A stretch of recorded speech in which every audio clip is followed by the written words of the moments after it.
हम लोग Erik Erikson का मनोसामाजिक सिद्धांत देख रहे हैं। उसमें किस स्टेज की बात कर रहे हैं? हम लोग स्टेज 6 की बात कर रहे हैं। इसका कालक्रम क्या है? तो 19 साल से लेकर 40 साल का कार्य का ये इसका कालक्रम है ना। और इसमें दो द्वंद उत्पन्न होता है। पहला वाला द्वंद क्या क्या नाम है? आत्मीयता। और दूसरा वाला क्या है? अलगाव। है ना।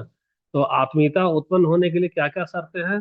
तो आदान प्रदान होता है ना। क्या क्या आदान प्रदान होता है? संवेदना का, भरोसा, निस्वार्थ, बहुत सारा चीज का आदान प्रदान होता है। और अगर ये आदान प्रदान कर रहे हैं तो आत्मीयता है, नहीं आदान प्रदान कर रहे हैं तो क्या होता है? अलगाववाद है।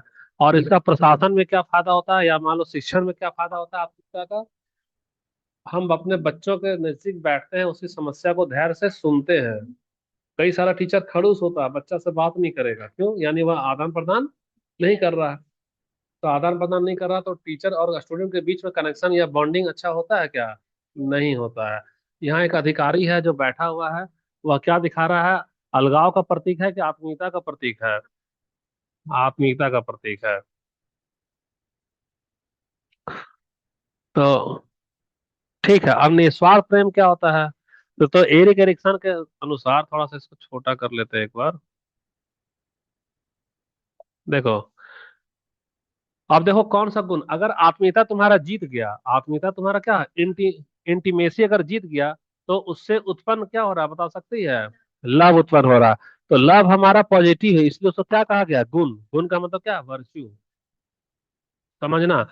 तो आत्मीयता जीता तो क्या पैदा हुआ? लव। तो लव किस में जा रहा है? पॉजिटिविटी में जा रहा है। नेगेटिविटी में है क्या? नहीं है। जो गुण होता है वो पॉजिटिव में जाता है, जो अवगुण है वो किस में जाता है? नेगेटिव में जा रहा है। तो बताओ, लव उत्पन्न कब होता है? आत्मीयता के, आत्मीयता के जीतने से। देखो, मौजूद तेरे जिंदगी में दोनों रहेगा, आत्मीयता भी रहेगा और अलगाव भी रहेगा। लेकिन एक जगह जीतता है और एक जगह हारता है। तुम्हारी अपनी जिंदगी में देखना, किसी से तुमको नफरत होगा और किसी से तुमको स्नेह होगा, प्यार होगा। तो जो जिसके साथ तुम्हारा प्यार है वहां तुम्हारा आत्मीयता वहां क्या है? जीत गया है। जिसके साथ तुम्हारा आत्मीयता हार गया, वहां क्या हो रहा है? हमारा अलगाव आ रहा है। तो यहाँ पर प्रेम का क्या अर्थ है? प्रेम का अर्थ केवल रोमांस नहीं है, यह दो व्यक्तियों के बीच में कमिटमेंट है। तो कमिटमेंट सिंगल वे है कि डबल वे वाला होना चाहिए? डबल वे वाला होगा। और संतुलन होगा कि असंतुलन होगा? संतुलन होगा। और आदान प्रदान किसका किसका होगा? सूचना का, संवेदना का, जज्बात का, भरोसा का, सुख का, दुख का, सब कुछ करना होगा। तो ठीक है। तो जब वहां आदान प्रदान होगा तो दो पेड़, दो ठो अलग अलग रहेगा कि एक ठो हो जाएगा? हो जाएगा ना एक। यानी वहां मैं से ज्यादा क्या होगा? हम का भाव होगा। मान लो कि अगर बाइक खरीदा है, तो बीवी बोलेगी यह मेरा हमारा बाइक है, और हस्बैंड बोलेगा यह हमारा बाइक है। और अगर आत्मीयता नहीं है तो यह बोलेगा यह मेरा घर है और वो तेरा घर है। समझ में आ रहा है कि नहीं आ रहा? जैसे यहाँ पे देखो, देखो यहाँ पर,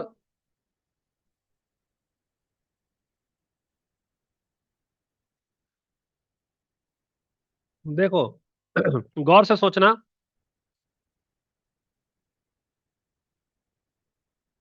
देखो यहाँ पर हम तुमको दिखला रहे हैं, यहाँ पर दिखला रहे हैं कि एक जगह हमारा क्या है, हल्का सा तुमको पता नहीं चलेगा, तो थोड़ा सा ये करना है। हाँ, रुको एक मिनट। पहले इस तस्वीर को देखो। इस तस्वीर में जो हम दिखाना चाह रहे हैं उसको ध्यान से देखना। उसका समझाते हैं। हटो ना भाई, हट जाता। हाँ, देखना है। हम यहाँ पर ये, इसका अर्थ कुछ अलग है, जो उसका मायने तुमको नहीं समझ में आ रहा है ना। ये जो गोल घेरा लगाए हैं, गोल घेरा का मतलब है कि मान लो इस यह बर्तन है, इस बर्तन में क्या भराया जा सकता है बता सकती हो? जल भरा सकता है। जल का नेचर क्या होता है बताना? बहना। यानी वह क्या है? निर्मल है। प्रतीक बता रहे हैं। ये तुमको कैसा कैसा अंदाजा दिख रहा है? क्या चीज हो सकता है ये?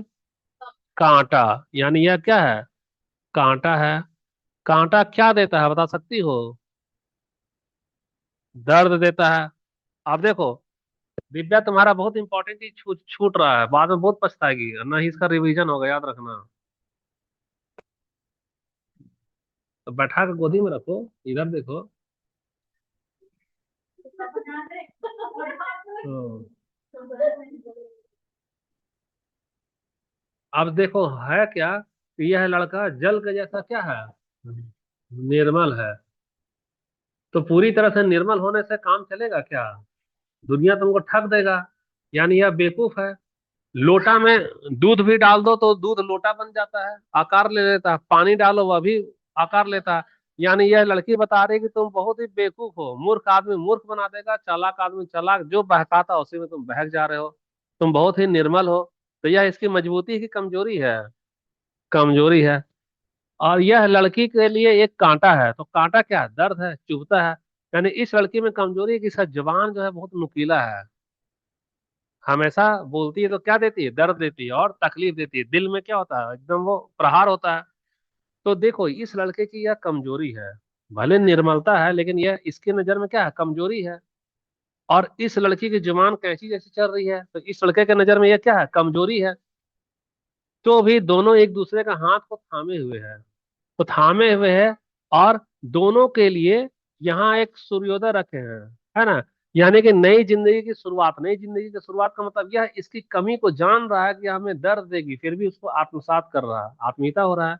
और यह लड़की जान रही है कि एकदम बेवकूफ है, इसके भरोसे हम नहीं रह सकते, फिर भी इसको क्या कर रही है? आत्मसात में कर रही है।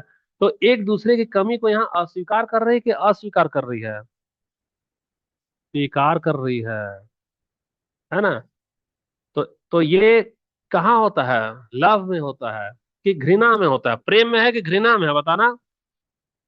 तो घृणा क्या है? बस बस बस यही है। यही है। हम तुम्हारी कमी को अगर स्वीकार नहीं कर रहे हैं तो तुम्हारा वो धीरे धीरे क्या होता है? वो घृणा का रूप लेता है। जैसा किसी से उधारी मांगो, अब बोलेगा हम नहीं देंगे क्योंकि तुम पिछले बार नहीं लौटाए थे, ये तुम्हारी कमजोरी है। वह अस्वीकार किया। कमी को स्वीकार नहीं किया, अस्वीकार। अब बदले में उसको क्या मिलेगा? नफरत, नफरत और नफरत। होता है कि नहीं? ये ना होता है। तो देखो एक दूसरे की कमी को यहाँ क्या कर रहा है? स्वीकार कर रहा है। और हम लोग यहाँ क्या कर रहा कर बताना चाह रहे हैं? हाँ, प्रेम। तो प्रेम में अब थोड़ा सा छोटा कर रहे हैं इसको। अब देखो जब एक दूसरे की कमी को स्वीकार कर रहा है, यानी वो इसकी सारी सारी संवेदना, सारे जज्बात, सारा सुख, सारा दुख यहाँ पे क्या मिल रहा है? स्वीकृति मिल रहा है। मिल रहा है ना। तुम में कांटा है, चलो कोई बात नहीं है, हम मंजूर करते हैं। तुम में चुभन है, हम मंजूर कर रहे हैं। तुम में दर्द है, हम मंजूर कर रहे हैं। इसमें भी सारी कमी को ये क्या कर रही है? स्वीकृति दे रही है। तो बरगद का जड़ हमेशा क्या होता है? मजबूत होता है। यानी विचार कैसा होना चाहिए? निष्ठा के साथ, मजबूत ना होना चाहिए। तो जब यहाँ इसकी स्वीकृति होगी तो दो अलग अलग पेड़ देखो आपस में, इसको देखो, मिल रहा है ना। दो मिल रहे हैं। मिल रहे हैं का मतलब क्या है यहाँ? मैं से क्या बन गया? हम बन गया। मैं से क्या बन गया? हम बन गया। तो याद रहेगा ये सब। हम का भाव। हाँ। तो हम का भाव कहाँ होता है बताना? जहाँ प्रेम होता है, जहाँ स्वीकृति। अब तुम लोग किताब का भाषा बोलने लगे, यानी अब तुमको याद हो गया। किताब वाला यही ना रहता है। जहाँ स्वीकृति होती है, शुद्ध हिंदी यही है। तो देखना परिभाषा लिखा रहेगा। प्रेम, फिर डैश, जहाँ स्वीकृति होती है। अब समझते रहो स्वीकृति क्या है। फिर लिखा रहेगा वहां मैं की जगह क्या होता है? हम। तो वो परिभाषा ज्यादा अच्छा था कि यहाँ पेड़ को एक कर दिया, वो ज्यादा अच्छा है। ये बैठ जाए हिंदी वाला का तो फायदा हो जाएगा। खैर कोई बात नहीं, यहाँ तो हम लोग को सिद्धांत समझना है। और उतना ज्यादा नहीं बनाया नोट्स इसका, क्योंकि ये खाली हमको परिचय में नाम जानना है और नाम का मतलब जानना है। क्या है नाम का मतलब? इरिक्सन का छठा स्टेज में आत्मीयता। मतलब अलगाव। तो तुमको तो आत्मीयता अगर जान गई तो और उसका उल्टा क्या हो जाएगा? अलगाव हो जाएगा। तो सब कुछ जान जाएंगे, स्टेज 6 हमारा आज ही खत्म हो जाएगा। ठीक है, ये वाला हटाओ, इसका व्याख्या हम तुमको बोल चुके हैं, है ना। व्याख्या हम इसको क्या कर रहे हैं? बोल चुके हैं। अब देखो यहाँ पर, जैसे माता पिता का अपने बच्चे के प्रति प्रेम दिखाते हैं, दो जीवन साथी कठिन दौर में भी एक दूसरे का साथ छोड़ते हैं क्या? बताओ। देखना किसी के यहाँ बीमारी उमारी आता है, लोग घर मकान जमीन जायदाद गाड़ी सब बेच देता है, लेकिन फिर भी साथ नहीं छोड़ता। यहाँ तक कि डॉक्टर ही बोलेगा कि "ए बाबू, तेरा सारा पैसा हम लूट लिए हैं, अब तेरे पास लुटाने को कुछ नहीं रहा, तब तुम घर जाओ"। मत सोचना डॉक्टर ईमानदारी से बोल देता है घर जाओ। पहले सारा पैसा खींच लेगा, जब जान जाएगी, जान जाएगा तेरे पास कुछ नहीं, तब बोलेगा देखिए बचाया तो नहीं जा सकता है, अच्छा होगा आप घर ले जाते हैं। तो हाँ, सब गंवाने के बावजूद भी वो घर में भी साथ छोड़ता है क्या? नहीं छोड़ता है। तो भले ही उन्हें व्यक्तिगत रूप से कोई भी लाभ हो या न हो, तो यह क्या है, सेल्फलेस यानी निस्वार्थ है। यानी यह रिश्ता क्या है, स्वार्थ से ऊपर का। तो स्वार्थ से ऊपर का रिश्ता किसमें आ रहा है, प्रेम में आ रहा है। किसमें आ रहा है, प्रेम में। जैसे देखो माता पिता को, माता पिता का या संतान है तो यह निस्वार्थ है ना। निस्वार्थ का मतलब देखो ये दिल है, यह दिल में नहीं सोच रहा कि हमको बड़ा होकर के पूछेगा कि नहीं पूछेगा, कमाएगा तो पैसा देगा कि नहीं देगा, बहू आएगी तो सताएगा कि नहीं सताएगा, कुछ नहीं सोच रहा। मतलब देखो इसके पास दोनों चीज है। यह बच्चे का सिर्फ सोच रहा क्या, कि खुशी है, इसकी खुशी हमारी खुशी है, और हमारा काम है लालन और पालन करना। यहाँ तक कि धीरे धीरे इसकी अवस्था क्या आ जाएगी, बुढ़ापा में आएगा तो बीमारी भी तो होगा। तो बीमारी भी होगा तो देखो बच्चा लोग साथ छोड़ देता है, लेकिन जो दंपति है वह एक दूसरे का साथ छोड़ता है क्या। तुम लिखते रहो चंपा, यहाँ समझो नहीं, है ना। जो समझाना पहले फोटो तो देख लो। तो यहाँ पर साथ का मतलब देखो एक दूसरे का हाथ में हाथ लिए है ना। यहाँ दिल में देखो, यहाँ कोई स्वार्थ है क्या, है ना। ये भी झुक रही है, यानी कि झुक का मतलब अब ये अंतिम अवस्था को, ये भी अंतिम अवस्था को, सब कोई साथ छोड़ दिया है। लेकिन यहाँ बच्चे का भी साथ नहीं, बच्चा दिखा रहे हैं फोटो में। तुम लोग देखो गहराई से समझो, यहाँ पे समझेगी तो डायरेक्शन हमेशा के लिए याद रहेगा, इसलिए फोटो को ध्यान से समझना। ये एक फोटो नहीं है, पूरा पूरा इसमें सिद्धांत डाल दिए हैं, पूरा इसमें सिद्धांत। और हर एक चीज का बारीकी से यहीं पे एक्सप्लानेशन है, इसलिए कर्सर जहां जहां जाएगा वहां वहां देखना। कर्सर कोई देखना नहीं, देखेगी तो गया तेरा। चलो देखो यहाँ पे, तो यहाँ देखो बच्चे बच्चे लोग मौजूद हैं क्या, पैसा है क्या, धन दौलत ज्यादा, सब कुछ खंडर हो रहा है, लेकिन ये दोनों तराजू देखो आपस में क्या है, दोनों तराजू आपस में बराबर है। इसको बच्चा बोलेगा मम्मी पापा बहुत खड़ूस हो गए हैं, तुम मेरे पास आओ, पापा को छोड़ दो। ये इसको छोड़ेगी क्या। देखो दोनों तराजू का मतलब बराबर का मतलब, ना तो अब इसके पास देने के लिए इसको कुछ है, और न ही इसको इससे लेने के लिए कुछ है। फिर भी अंतिम अवस्था में देखना, अंतिम बुढ़ापा में, कि पति अपना समय अधिकतर पत्नी के पास ही बिताता है, न तो बहू के पास, न ही बेटे के पास में। यानी यहाँ भी हमारा एक समान है, और स्वस्थ संतुलन है। यहाँ भी इस अवस्था में भी जब वह उसका दोनों पांव कब्र में समाने समाने को, तो भी तराजू का क्या बोलते हैं उसको, तराजू का पलड़ा क्या है, बराबर है। तो बराबर है, इसलिए यहाँ पर ही प्रेम है। लेकिन इसके बच्चे में देखो, ये जो बच्चा है ये जब बड़ा हो जा रहा है, इसका पलड़ा इसके माँ बाप का पलड़ा बराबर रहेगा क्या, नहीं रहेगा। और इसकी जब बहू आएगी तो वहां पर तो पलड़ा और भी बराबर नहीं होगा। तो मम्मी पापा किससे प्रतीक हो गए, तुम्हारा प्रेम के हो गए, है ना। अब बच्चे का बड़ा होकर अलग हो जाना किसका प्रतीक हो रहा है, आइसोलेशन का हो रहा है ना। देखो यहाँ, तो इसमें पारस्परिकता का बंधन में बंधा है। ये जो लकीर देख रही है ना हवा में जो है, ये इसको बंधन में रखे है, कौन सा, यह निस्वार्थ बंधन, या पारस्परिकता का है, या आपसी विश्वास का, या आपसी भरोसा का है, और आपसी समर्पण का है, संवेदना का है। क्लियर हो रहा है ये सब, ठीक है, क्लियर हो रहा है तो बच गया, आप कुछ नहीं तुम्हारा। अब देखो यहाँ पर तुम्हारा, अब इस पिक्चर को एक्सप्लेन कर देते हैं। तुम लोग कुछ नहीं पकड़ पा रही होगी, पकड़ पा रही है क्या, इस पिक्चर में क्या अलग है दूसरे से, नहीं अलग है ना। इसका दिल देखो यहाँ हवा में लटका हुआ है ना। दिल में ये भी तराजू बराबर और ये भी तराजू बराबर है। लेकिन जो जो तुमको ध्यान नहीं दे पा रही है, वो यहाँ पर एक तरफ पर्स है और एक तरफ जंजीर है। तो जंजीर कौन सा, क्या बताता है, जंजीर किसका प्रतीक है यार, स्वार्थ का। और यह पर्स किसका प्रतीक है, धन का। किसका प्रतीक है, दौलत का। यह किसका प्रतीक है, लालच का। देखो इसको अलग कर दिया, जंजीर को तोड़ दिया। बोला हमको बेटा के पास नहीं जाना है, बहू पास नहीं जाना, हमको लाखों का माल में नहीं रहना, जिस मिट्टी के घर में हम पैदा हुए थे उसी मिट्टी के घर में हमको पहुंचा दो। हम तुम्हारे साथ रहेंगे और तुम हमारे साथ रहोगी। देखो जंजीर को तोड़ दिया ना। देखना अपने घर में, देखना बुढ़ा बुढ़ी जब लोग होंगे, नाना होंगे, नानी होंगी, दादा होंगे, दादी होंगे, वह जहां जीत गए हमको पहुंचा दो घर, समझ जाओ। क्या समझ जाओ, कि तुम उसमें आत्मीयता को दबा दी, और उसमें क्या उत्पन्न हो रहा है, अलगाव का। तभी ना तुमसे दूर जा रहे हैं। लेकिन तुम्हारे से दूर जा रहे हैं, लेकिन अपने से दूर हो रहे हैं क्या, नहीं ना दूर हो रहे हैं। ये जंजीर समझ में आ रहा है किसका प्रतीक है, स्वार्थ का प्रतीक है ना। चलो तो ये भी तुमको क्लियर हो गया। अब तुम्हारे पास में क्या बच गया है, यह स्वार्थ से ऊपर का रिश्ता है, यानी जंजीर को तोड़ दो, जंजीर को तोड़ दो। अब ये तो हमारा, उम्मीद करते हैं तुमको एरिक्सन का सारा स्टेज याद होगा, याद है ना, कि भूल गए। हम्म, नहीं नहीं, मतलब हम जो इतना पढ़ाए उतना याद है कि भूल गए। अरे बाप रे, इसको और छोटा करो, वो दिक्कत है।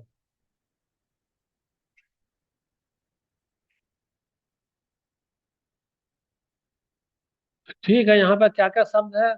म्यूचुअलिटी। म्यूचुअलिटी का मतलब क्या होता है? म्यूचुअलिटी का मतलब है कि अगर किसी से म्यूचुअल रिलेशन रखना है, यानी हमको संतुलन होना है। संतुलन का मतलब तुम जितना मानो उतना हम भी तुमको मानेंगे। जैसा हम आपके लिए करें वैसा ही आप भी करो। वही ना, सब में सम्मान की बात होगी। अच्छा, सेल्फलेस लव। तो सेल्फलेस लव जहाँ होता है वहाँ क्या उत्पन्न होता है, बता सकती हो? समर्पण और डिवोशन। जैसे तीसरी को याद करो, बच्चे के लिए क्या था, माँ बाप का समर्पण था ना। बीमारी हुआ, कैंसर आया, बच्चा नहीं पहुंचा, लेकिन बूढ़ा और बूढ़ी एक दूसरे का साथ छोड़ा क्या? नहीं छोड़ा। और लास्ट में जब मरने के कगार में है, तब टेबल में बिखरा हुआ क्या था? जंजीर। और पर्स अलग रखा था ना, तो हमको स्वार्थ का जंजीर को वो जकड़ा, नहीं धन दौलत का लालच। क्या चाहा? सिर्फ तुम्हारा प्यार और अपना प्यार, यानी कि सेल्फलेस लव, यानी समर्पण। क्लियर हो गया कि नहीं हुआ? आया ना, बोलो। तो एरिक्सन का मानना है, यदि किसी व्यक्ति में ये गुण, दोनों गुण विकसित हो जाते हैं, कौन कौन सा गुण? सेल्फलेस लव, और दूसरा वाला इसके ऊपर वाला क्या था बताना? सेल्फलेस लव के बाद ये म्यूचुअलिटी यानी संतुलन। तो ये दो गुण का होना जरूरी है। जहां ये दो गुण होगा, वहां उसकी जिंदगी में क्या आएगा बताना? हाँ, वहां मानसिक रूप से स्वस्थ रहेगा, स्थिर रहेगा। हाँ, क्या हो गया? फंस गई है? अच्छा।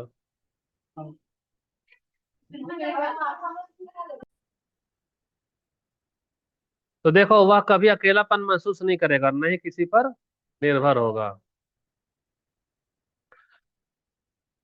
देखो, यहाँ पर एक केस स्टडी रखे हैं। केस स्टडी का मतलब एक आईपीएस ऑफिसर है, उसकी तैनाती कहाँ पे हुई है? उसकी तैनाती ऐसे क्षेत्र में हुई जहाँ पुलिस और जनता के बीच में क्या है? भरोसा ही नहीं है। पुलिस डेली घूस घूस खाता है, जनता पुलिस को समझता नहीं है। तो अमन क्या करता है कि अमन हर एक के घर में जाना चालू करता है। बोलता है पुलिस का इमेज खराब है, कोई बात नहीं, कोई थाना नहीं ना आता, हम हर एक के घर चले जाते हैं। घर जाता है, बोलता है बाबू कोई चोरी किया क्या? हाँ, हम उसको पकड़ कर ले आते हैं। कोई बदमाशी किया क्या? हम तुमको पकड़ के ले आते हैं। तो हर एक के घर में जा जा करके अगर ये उसको मदद कर रहा है, तो धीरे धीरे पब्लिक के नजर में उसका छवि क्या बन रहा है? अच्छा बन रहा है। अच्छा बन रहा है। तो अब ये केस स्टडी बता रहा है कि पुलिस अपनी छवि को आत्मीयता ला करके क्या कर सकती है? सुधार सकती है, और अकेलापन से काट सकती है। आज कोई भी थाना जाना चाहता है क्या? क्योंकि वहां पर क्या है? आत्मीयता का अभाव है, भरोसा नहीं ना रहा, परस्पर आदान प्रदान है क्या? जबकि थाना जाने के बाद का मतलब लोग समझता है कि इसकी इज्जत क्या हो गई? नीलाम हो गई। अच्छे घर से या नहीं है, तभी ना कोर्ट कचहरी जाता है, थाना जाता है।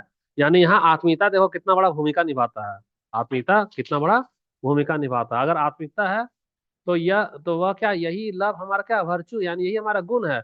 जहाँ व्यक्ति अपनी पहचान को समाज या दूसरे की भलाई के लिए क्या कर देता है? समर्पित कर देता है। तो म्यूचुअलिटी का मतलब बता दिया। म्यूचुअलिटी का मतलब क्या आता है? तराजू वाला, समानता। हम जितना दे रहे हैं उतना ही तुम भी दो। यानी यह निस्वार्थ प्रेम क्या होता है? यह समर्पण पर होता है। लक्ष्य क्या है म्यूचुअलिटी का? कि परस्पर संबंध अच्छा होना चाहिए। और निस्वार्थ प्रेम में क्या? दूसरे का कल्याण, निस्वार्थ भावना हो गया। प्रशासन में अगर तुम जा, क्या हुआ बेटा?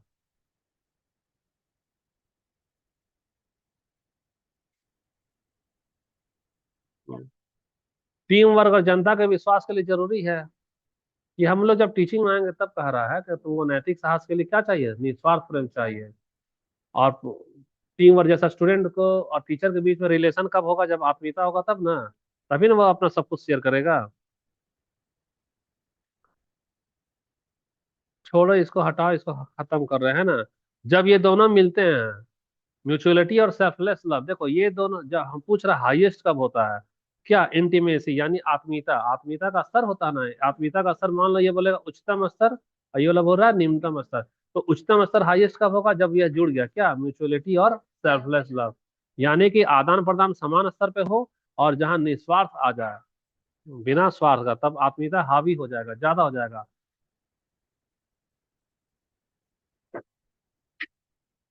बाबू तुमको अंदर भेज दें? जाएगी अंदर?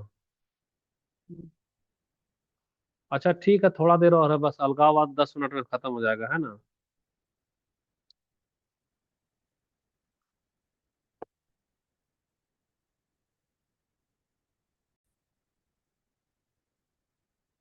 छठे चरण में क्या होता है? अलगाव।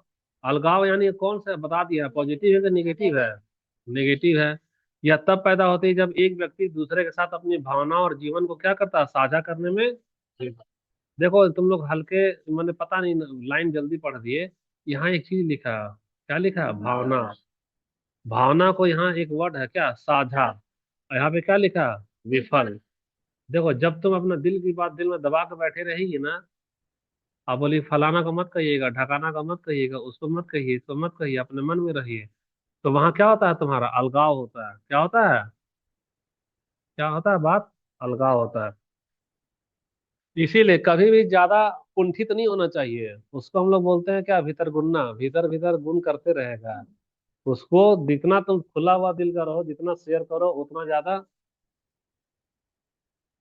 होता। तो वही तराजू को याद करो, संतुलन चाहिए। न कोई ज्यादा न कोई कम, यही तो है संतुलन। अलगाव यानी कि देखो अभी तुमको यहीं से सब कुछ पता चलेगा। अलगाववाद है क्या, अलगाववाद का मतलब है कि भीड़ में होने के बावजूद भी भीड़ को महसूस न करना, समूह में होने के बावजूद भी सामूहिकता का एहसास न होना, यही ना है। तुमको सामने में कुछ भी आइडिया लग रहा है क्या, व्याख्या कर सकती हो। चलो ये हमारा एक गोला बना दिए हैं, गोला बना दिए ना। तो गोला क्या है, एक जादू का गोला है या शीशा है, या क्या, शीशा का गोला है। शीशा का गोला में देखो, पूरा धरती, पूरा ब्रह्मांड इस गोले में समा गया। जहाँ क्या है, समूह है। ये सारा समूह है ना, ये सारा समूह है ना। ये आदमी है ना, अपने मन में एक शीशा का गोला समा दिया। बोलता है, सारा आदमी तो एक शीशे के गोले के अंदर है और हमको तो बाहर कर दिया है। हम समूह से क्या हो गए, बाहर हो गए, हमको कोई नहीं पूछ रहा है।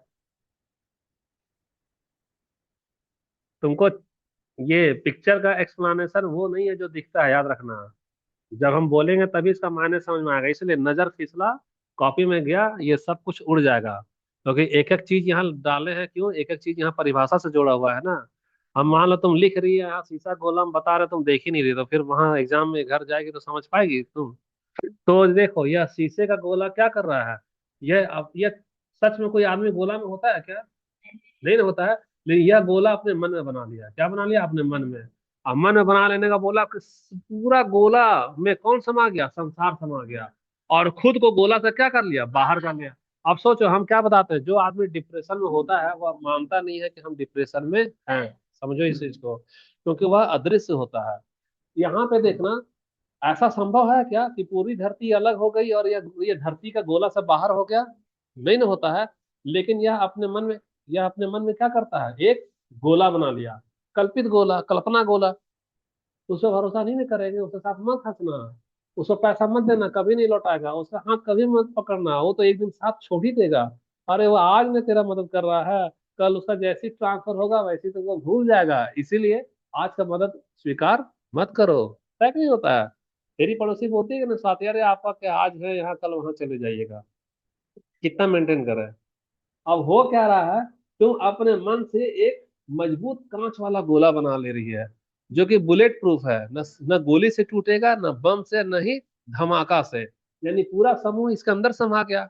और तुम इतना चालाकी की हो कि उस गोले से खुद को क्या कर ली हो, बाहर कर ली है। जबकि ऐसा कोई होता है क्या, नहीं ना। और तुम बोलेगी आपको नहीं ना मालूम है, जब आपके ऊपर गुजरेगा तब ना पता चलेगा। हमको तो कोई नहीं पूछ रहा है, जब आपको नहीं कोई पूछेगा तब पता चलेगा कि कैसा लगता है। अरे भाई तुमको तो सब पूछ रहा था, तुम है गोला के अंदर, लेकिन तुम इतना मजबूत कांच का कवच बना लिए जो बुलेट से भी नहीं टूट रहा, बंदूक से भी नहीं टूट रहा, और बम के धमाके से भी नहीं। और हम लाख समझा रहे हैं तो भी दरार नहीं आ रहा। हम दरार डालने की कोशिश कर रहे हैं। ये तेरा डिप्रेशन है, ये तेरा वहम है, तुम भीड़ की हिस्सा हो, भीड़ से अलग नहीं हो। लेकिन तुम्हारा यहाँ आत्मीयता का जुड़ा हुआ है क्या। बाप रे, सरस्वती आ रही है क्या। आज तुम पूरा क्लास खत्म हो रहा है, आओ बैठो, बैठो आराम से बैठो।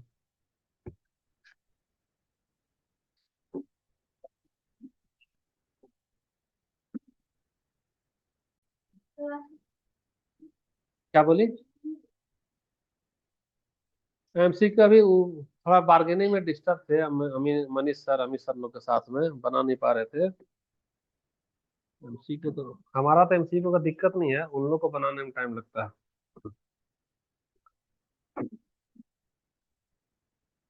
तार बचा के जाना छोटी है ना। हाँ देखो जी, तो हम लोग बता रहे हैं किसके बारे में, अलगाव के बारे में। तो अलगाव हमारा क्या है, निगेटिव है। तो जैसे कि आत्मीयता पॉजिटिव है, तो जब भी पॉजिटिव में जाओगे तो वह कुछ ना कुछ पैदा करेगा। तो क्या पैदा किया था बताना। लव, प्रेम पैदा किया था ना वो। प्रेम हमारा क्या है, अरे सम्मान और भरोसा समझो, वहाँ तुम भूल गई है। सम्मान और भरोसा का आदान प्रदान करने से लव उत्पन्न हो रहा है ना, प्रेम उत्पन्न हो रहा है। सीढ़ी दर सीढ़ी चलता है। सबसे पहले आत्मीयता, तो आत्मीयता में लड़ाई चलेगा और अकेलापन में लड़ाई चलेगा। आत्मीयता बोलेगा हम जीतेंगे, और अकेलापन बोलेगा हम जीतेंगे। अब आत्मीयता और अकेलापन में जब लड़ाई झगड़ा हो रहा है, तो तीन ठो दोस्त आता है। उस पहला का नाम क्या है, परस्पर सम्मान, माने म्यूचुअल अंडरस्टैंडिंग ना, यानी आदान प्रदान। तो आदान प्रदान क्या क्या आएगा, एक आएगा तेरा सम्मान, एक आएगा भरोसा, एक आएगा तुम्हारा संवेदना। अब पहले ये सब चीज गुजरेगा। जैसा सोचो, अचानक से एक लड़का एक लड़की देखा, एक सेकंड देखा, पलक झपकाया, और अगले ही पल वो मियाँ बीवी बनता है क्या। फोन में बातचीत होता है कि नहीं। एक दो महीना बातचीत, तो एक दो महीना बातचीत में क्या आदान प्रदान होता है बताना। भरोसा, सम्मान, संवेदना। वही 1.5 महीना में समझ जाएगा ये लड़की ये मेरे लायक नहीं है, या लड़की समझ जाएगी ये लड़का मेरे लायक नहीं है। उसके बाद ही ना प्रेम उत्पन्न होता है। तो वो सीढ़ी तुमको पता नहीं, ध्यान तेरा नहीं रहा, इसलिए तुम पकड़ नहीं पाई। वह स्टेप बाय स्टेप चला था। आत्मीयता लड़ाई कर रहा होता है, और अकेलापन भी लड़ाई कर रहा होता है।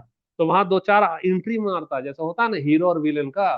तो वहां तीन चार हीरो आ रहा था, क्या क्या आ रहा था, आदान प्रदान, निस्वार्थ का चीज, भरोसा, सम्मान, ये सब जब आदान प्रदान यानी तराजू में बराबर रूप से लोग उसका लेगा और अपना वाला देगा, तब विकास होगा आत्मीयता, तब आत्मीयता जीतेगा। जब जीतेगा तो चरम स्थिति बताए थे। चरम स्थिति कब होता है आत्मीयता का, जब दो चीज का होता है, पहला निस्वार्थ, और दूसरा क्या बताए थे। अभी तो दिखाए थे ना, म्यूचुअल म्यूचुअल अंडरस्टैंडिंग, यानी कि एक दूसरे का परस्पर सहयोग। परस्पर यानी कि वन वे नहीं, टू वे, है ना। तो दोनों चीज परम चरम होगा तब आत्मीयता चरम होगा। जब आत्मीयता चरम होगा, तब निर्माण होगा किसका, प्रेम का। और जब प्रेम का निर्माण होगा, तब दो गो बरगद का पेड़ क्या बना था, एक गो बरगद का पेड़। यानी वह मैं से क्या बन गया, हम बन गया। तुम सीक्वेंस को गायब कर दी है। समझी दिव्या, आज का क्लास तेरा मिसिंग रहा। तुम यहाँ हो, लेकिन महसूस नहीं हुआ कि तुम इस जीव क्लास में रही हो। तुम उसके साथ रह गई ना, बच्चे के साथ रह गई, इसीलिए। अब आ जा तेरा अकेलापन का। तो अकेलापन वाला में हम क्या बताए, अकेलापन का मतलब समूह में होने के बावजूद भी सामूहिकता का एहसास न होना। अकेलापन का मतलब ये कभी नहीं है कि हम अकेले हैं। समझो यहाँ पर, एग्जाम में ऐसे ही रहेगा। अकेले, अकेलापन का लिख देगा। अकेलापन क्या होता है, जब आदमी अकेला होता है, फट से टिक मार देगा, वो गलत है। अकेलापन का मतलब वह भी भीड़ का ही हिस्सा है, लेकिन महसूस कर रहा है कि पूरी भीड़ तो धरती पे है और हम तो नरक पे चले गए हैं, है ना भैया। यह अपने मन में कौन सा कवच बना लिया, शीशा का कवच बना लिया। तो उस शीशा का कवच अभेद्य है, उसको कोई तोड़ नहीं पा रहा है, न तो बंदूक, न तो बम, न तो धमाका, और न ही टीचर का लेक्चर। उसका यह क्या कह रहा है, सारा दुनिया में प्यार है, सारा लोग एक दूसरे का साथ देते हैं, सारा एक दूसरे का हाथ पकड़कर जिंदगी भर का साथ देता है, लेकिन हमारी जिंदगी में कौन है जो मेरे लिए सोचे। तो यह बोलेगा कोई नहीं, क्योंकि हम इस गोले से क्या हो गए, बाहर हो गए। हमको तो आदमी लोग इस गोले से लात मारकर क्या कर दिया, बाहर कर दिया। ये लोग एक दूसरे को पूछ रहा है, हमको कोई नहीं पूछ रहा है। एक दूसरे का बर्थडे मना रहा है, हमको कोई नहीं कह रहा है। एक दूसरे के साथ खेल रहा है, पढ़ाई कर रहा है, हमको कोई पढ़ने नहीं दे रहा है। क्योंकि जो करना हम ही को न करना है, हमको कोई नहीं न पूछता है, हम तो अकेले हैं ना। अरे बेवकूफ, तुम डिप्रेशन में जा रहे हो, क्योंकि यह गोला हकीकत का नहीं है। यह गोला क्या बनाया गया है, छद्म है, क्योंकि तुम आत्मीयता को हरा दिए हो। तो अकेलापन जीत गया। और आत्मीयता हारता कब है, जब आदान प्रदान में संतुलन की जगह असंतुलन होता है। मतलब हम तुम्हारी बात सारी, हम अपनी बात तुम्हारा को सुना दिए। अब पूछेंगे तुम्हारा कोई समस्या है क्या, तो बोले ना ना ना, ये तो चला जाएगा ना, फिर दुनिया को बोल भी देगा, फिर हमारा क्या करेगा, मजाक भी उड़ाएगा, इसलिए हमको इसको नहीं कहना चाहिए। तो तुम्हारा समस्या है, फिर भी तुम उस समस्या को अवगत नहीं कराओगे, क्या बोलोगे कि नहीं हमको कोई समस्या नहीं है। तो जहां आदान प्रदान में कमी आ रहा है, जहां संतुलन की जगह असंतुलन हो रहा है, वहां आत्मीयता हार रही है और जीत कौन रहा है? अकेलापन। तो अकेलापन जब जीतेगा तो ऑटोमेटिक एक अभेद कवच बनेगा, गोला बनेगा, उस गोले में संसार के सारे लोग समाये रहेंगे। तुम भी रहोगे इसी संसार में, लेकिन महसूस होगा कि हम इस गोले से क्या है, बाहर हैं। फिर हम तुमको बोलेंगे जाओ ना, तुमको तो प्यार करेगा, जाओ पूछो, अंदर घुसो। तो तुम एक बार घुसेगी, दरार आएगा, बोलेगी हमसे नहीं टूट रहा है, हम कोशिश कर रहे हैं, कोई नहीं बात कर रहा है, हम कैसे घुसे?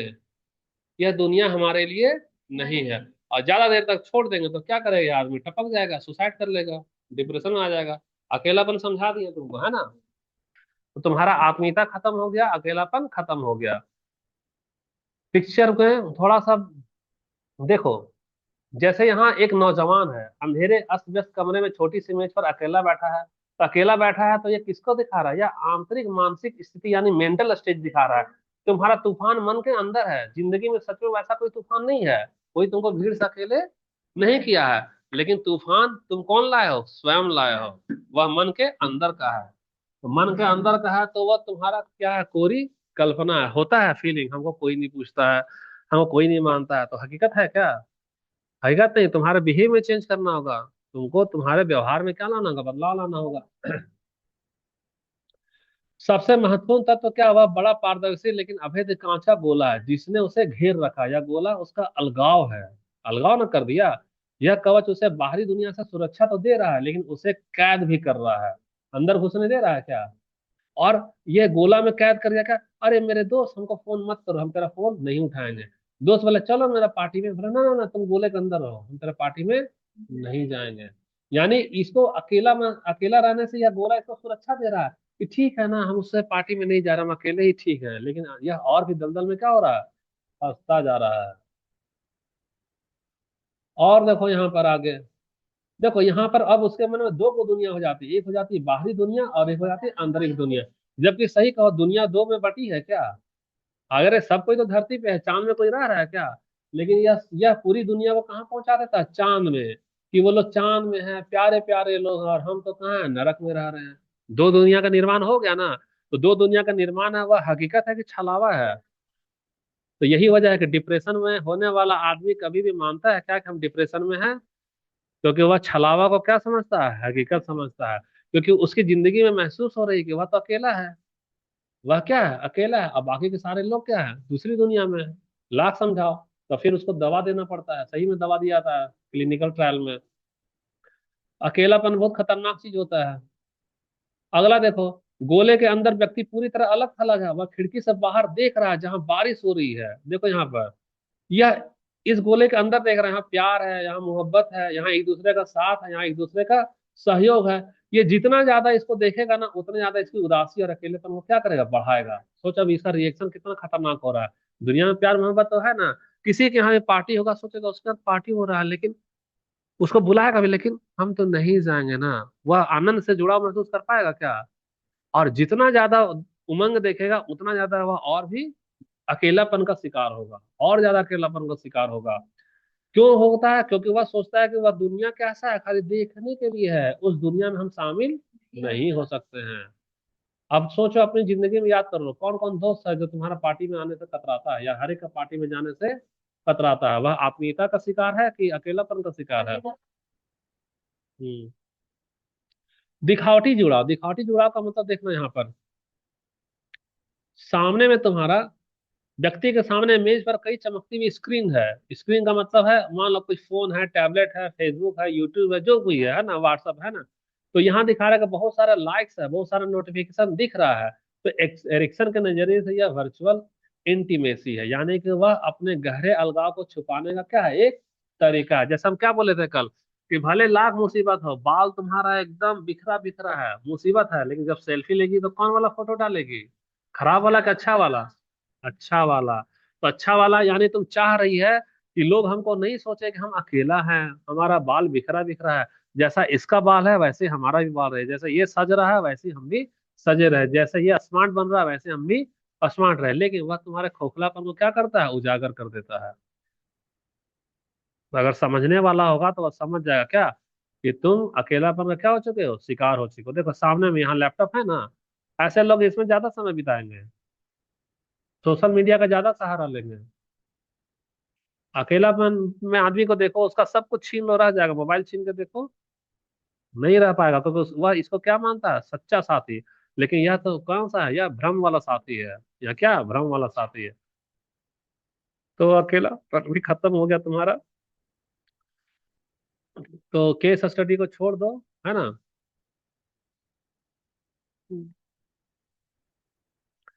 तो देखो, यह क्या दिखा रहा है, उस व्यक्ति की पीड़ा को दर्शा रहा है। यह अपनी पहचान को तो खो दिया ना। यह हंसना चाहता था लेकिन हंस पा रहा है क्या? यह भी इसके साथ खिलखिलाना चाह रहा है, खिलखिला पा रहा है क्या? यह किसी के साथ खुलकर फोन में बात करना चाहता है लेकिन बात कर पा रहा है क्या? यह अपनी संवेदनाओं को दबा दे रहा है। लोग क्या कहेगा, दुनिया क्या कहेगा, समाज क्या कहेगा, अगर हम ऐसे करेंगे तो हमारा बदनामी होगा, हमारा तो कोई नहीं है ना, हम तो अकेले, हमको तो लोग दबा देगा। वह अपनी पहचान को और भी मिटाते जा रहा है, और क्या कर रहा है, मिटाते जा रहा है। वह इतना ज्यादा डर जाएगा, इतना ज्यादा अनसेफ महसूस करेगा कि दूसरे पर कभी भरोसा नहीं करेगा। और जब दूसरे पर भरोसा नहीं करेगा, तो उस स्थिति में अगर यदि भगवान स्वयं इंसान का रूप धारण कर ले और अपना हाथ बढ़ाए कि हम इंसान हैं, आओ हमारा हाथ पकड़ो, हम तुम्हारा साथ देंगे, तो वह भी उसका साथ देगा क्या? वह भगवान अगर इंसान का रूप धारण कर ले, फिर भी वह उसको पे भरोसा नहीं करेगा। और लास्ट में इंसान का चोला उतार कर फेंक दे, अब बोले देखो हम कृष्ण हैं, हम ही सच्चा भगवान है, आओ हम पे आओ। ना ना, आप तो छलावा है, पता नहीं कब पत्थर की मूरत बन जाए। वह लास्ट में किसी का नहीं हो पाता है, संदेह की नजर से। क्यों? क्योंकि हर चीज में वह क्या देखता है, संदेह, संदेह और संदेह देखता। समझ आ रहा है रश्मि कि नहीं आ रहा है? तो यह अलगाव की वह स्थिति है जहां व्यक्ति अपनी स्वायत्ता यानी ऑटोनॉमी, ये सब पढ़ा चुके हैं ना। तो ऑटोनॉमी को दूसरे से होने वाले जुड़ाव के लिए समर्पित करने से क्या कर रहा है, डर रहा है। वह आजाद नहीं हो पाता है। जैसे बीज वाला उदाहरण नहीं दिए थे कि मिट्टी में है दबा हुआ, तो मिट्टी बोलता है ए बीज तुम मत जाओ ऊपर, आराम से सोफा में बैठो, आराम से सो, तुमको हम धूप से बचाएंगे, हवा से बचाएंगे, ऊपर मत जाना। अभी सोचता है कि मेरा जन्म तो पेड़ बनने के लिए हुआ है। हम ऊपर निकलते हैं, जब ऊपर निकलते हैं तो पत्थल बोलता है क्या, तुम पत्थल बन जाओ, नदी बोलती है क्या, तुम बह जाओ। बीज को कंफ्यूजन होता है लेकिन कुछ ना कुछ बनता है, क्या बनता है लास्ट में, पेड़, क्योंकि उसको स्वयं पे भरोसा होता है कि पेड़ पे भरोसा है। लेकिन ऐसा आदमी जो अलगाव का शिकार हो गया, वह पत्थर पे भरोसा नहीं किया, पानी पे भी भरोसा नहीं किया, और स्वयं की जो उसकी पहचान थी कि वह पेड़ बन सकता है, वह पेड़ पे भी भरोसा नहीं करता, और वह पेड़ भी नहीं बनता है। तो लास्ट में क्या होगा, बीज सड़ जाता है। यानी जीते जी आदमी दिखने में हिष्ट रहेगा, पहनने में पुष्ट रहेगा, उसकी भी लौकिक आभा रहेगी, स्मार्ट दिखेगा, लेकिन अंदर से क्या हो रहा है, सड़ रहा है। बाहर से हंस रहा है और अंदर से सड़ रहा है। ये अलगाव है। ये क्या है, यही अलगाव है। तो इसलिए यहाँ पे लिखा है, डरता खत्म हो गया, तेरा अलगाव भी खत्म हो गया, कुछ तो नहीं ना बचा। ठीक है, अब ये सारा चीज हटा दे रहे हैं ना, तो ये सारा चीज हटा दिए, तो तुम्हारा यहाँ पूरी तरह से हम लोग छठा नंबर क्या किए, खत्म कर दे।